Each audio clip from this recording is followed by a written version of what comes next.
Tonight, we delve deep into the shadowy corners of Jewish mysticism to uncover a forgotten sister of Lilith, a demon queen whose mere name could unravel the fabric of reality. Prepare to meet Eisheth Zenunim, the embodiment of unchecked lust and corruption. Welcome, seekers of the arcane, to Ancient Deities dossier, where we unearth the secrets of the world's most enigmatic myths and legends. Tonight we turn our attention to the perilous realms of Jewish folklore to explore the chilling tale of Eisheth Zenunim. Let us begin our descent into the abyss. When discussing demonic entities, it's essential to acknowledge that beliefs and perspectives vary widely across different cultures, religions, and individuals. What may be considered demonic by some could be viewed as simply misunderstood by others. Our goal in exploring these figures is to foster understanding, respect, and critical thinking, rather than inciting fear or promoting any particular belief system. Remember, knowledge is power, and with great power comes great responsibility. As we delve into the shadowy realms of these ancient tales, let us do so with an open mind and heart, embracing the diversity of human thought and experience. Let us approach this journey of discovery together, honoring the richness of our collective human heritage while remaining sensitive to the beliefs and feelings of others. In the dense, cryptic texts of Jewish Kabbalah, there exists mention of a terrifying entity known as Eisheth Zenunim, a name that translates to Woman of Whoredoms. Her title is a chilling prelude to the havoc she wreaks upon the mortal plane, leaving hearts broken and souls damned. But who is Eisheth? Why does she hold such a menacing place in Jewish folklore, and how should we understand her within the larger context of Jewish mythology? Unlike her more infamous sister Lilith, whose origins are steeped in tradition and whose story has been told and retold throughout history, Eisheth's appearances in scripture are sparse and cryptic, offering only glimpses into her nature and purpose. She emerges from the shadows in places like the Book of Hosea, Ezekiel, and Isaiah, where her image is juxtaposed against that of a harlot or prostitute, further cementing her association with lust and betrayal. These biblical references hint at the kind of destruction she brings, shattering relationships, tainting sacred bonds, and corrupting the innocent. However, it's in the depths of Kabbalistic texts that we truly encounter the full force of Eisheth Zenunim's terror. Seated alongside otherworldly queens in the shadowy realm of the Sitra Achra, often translated as the other side, she reigns as one of the chief queens of hell.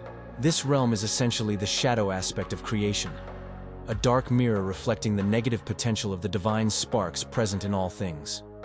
According to mystic thought, these sparks can either ascend towards holiness or descend into sin and corruption, and it is in this descent that Eisheth finds her domain.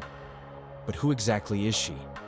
And how do we reconcile this demonic portrayal with the broader narrative of Jewish theology?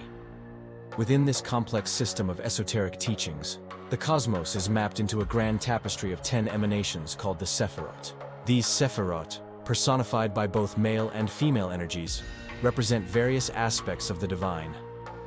One such aspect is the Sephirah of Hod, symbolized by the Hebrew letter He, representing the element of air and the concept of splendor and beauty. The Zohar, a foundational text in Kabbalah, reveals that this Sephirah has a darker counterpart, a destructive force residing on the other side of creation. And here we find Eisheth Zenunim, not as a separate deity, but as the personification of the Sephirot of Hod's destructive potential, the Sephirah of Na'ar. So Eisheth is not a being external to God, but a fallen aspect of the divine, a force of nature corrupted by the misuse of its inherent power. Her very essence represents the perversion of that which is beautiful, the corruption of splendor, leaving only lust and ruin in its wake. So we see that the true horror of Eisheth Zenunim doesn't lie in her existence as a separate demon, but in the realization that she embodies the capacity for corruption inherent in all things. She serves as a constant reminder that the thin veil separating holiness from sin can be rent at any moment, allowing darkness to seep into even the purest of hearts. Further deepening the enigma surrounding Eisheth Zenunim is her relationship with the other three queens of hell, Lilith, Nama, and Agar, Bat Mahlat, each embodying different facets of corruption. Together they form a terrifying quartet, ruling over the shadowy underbelly of creation. Lilith, the most well-known of the four, is associated with infanticide and the darker aspects of sexuality, Nama with the corruption of angels, Agar with sorcery, and Eisheth, as we have explored, with lust and ruin. Their combined reign over the Sitra Ahra is absolute, their influence reaching into the mortal world whenever the balance between good and evil wavers. Yet perhaps the most intriguing aspect of Eisheth's character is her elusiveness, her rarity in summoning circles and grimoires compared to her sisters. While Lilith, Agar, and Nama found their way into various rituals and invocations, Eisheth remained shrouded in mystery, only whispered about in hushed tones by the most daring of occultists. This elusiveness only adds to her mystique, painting her as a creature so terrifying and untamable that even the boldest magic users fear to invoke her name. Her silence in many ways enhances her legend, casting her as the ultimate taboo, the demon queen who should not be summoned, whose wrath is too terrible to risk. The few accounts of Eisheth's nature found in grimoires paint a picture of a being of immense power and danger.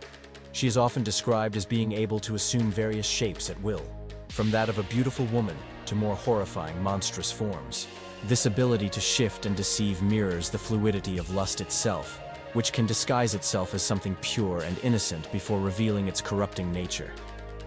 Some sources claim that Eisheth Zenunim was the favorite consort of Samael, the Angel of Death, a title often associated with the Archangel Raziel, another prominent figure in Jewish demonology. This connection further solidifies her association with death and destruction, highlighting the deadly consequences of succumbing to uncontrolled desire. In the Christianized world of medieval Europe, Eisheth Zenunim took on the mantle of the Scarlet Woman, a figure synonymous with sin and damnation. This transformation saw her rise as a potent symbol of the dangers of unchecked lust, tainting sacred sites like churches and convents with her unholy presence. But what makes Eisheth Zenunim truly terrifying is not just her individual powers or her symbolic significance, but her role as the personification of an ever-present danger. She is the reminder that the path to corruption and ruin is often paved with the best of intentions, that the most innocent of desires can turn deadly if left unchecked. As we continue our exploration of Eisheth Zenunim, I want to draw your attention to a particular detail that I believe holds a deeper significance in understanding her character. Notice that in the Hebrew language, her name can be broken down into two parts: Eisheth, meaning she who is, and Zenunim, meaning of fornication, or adulterer. When we consider this linguistic duality, a fascinating interpretation emerges. She who is adulterer, she who is fornication. It's as if the very essence of her being is intertwined with these concepts. She is not merely a queen of lust and corruption, but an embodiment of these acts themselves. This interpretation takes us deeper into the metaphysical layers of Eisheth Zenunim's character. She is not just a separate entity causing destruction, but a destructive force inherent within the very structure of reality. It's a profound realization that challenges us to confront the darker aspects of our own nature. Just as Eisheth Zenunim is both a queen and the embodiment of her title, we too carry within us the potential for both greatness and destruction. It's a sobering reminder of the responsibility that comes with our inherent freedom. We have the power to shape our desires into creative forces or allow them to become destructive. The choice, like the veil between holiness and sin, is always ours to make. Thank you, seekers of the arcane, for joining me on our descent into the shadowy realms of Jewish mythology. May the lessons we've uncovered in our exploration of Eisheth Zenunim serve as a guiding light on your own paths. Remember, knowledge is power, and with great power comes great responsibility. As we continue our journey through the vast tapestry of ancient lore, I encourage you to embrace the unknown with an open mind and heart. Stay curious, stay mythical. Until next time, may your path be illuminated by the wisdom of the ancients.